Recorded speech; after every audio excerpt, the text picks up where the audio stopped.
lingkup pelayanan KPPN Makassar 1 yang kami hormati.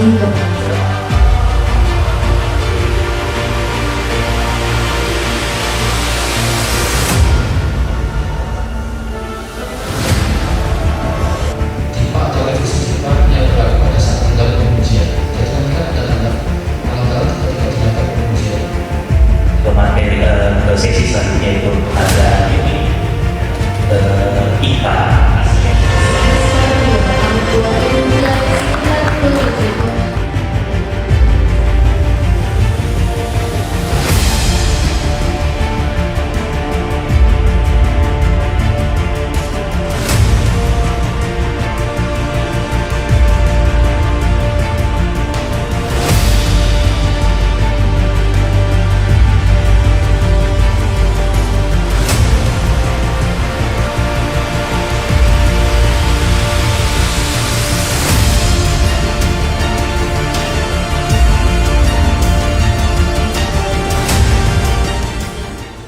Kami mengucapkan selamat kepada Satuan Kerja Paldam 14 Hasanuddin atas capaian IKPA sebesar 97,32.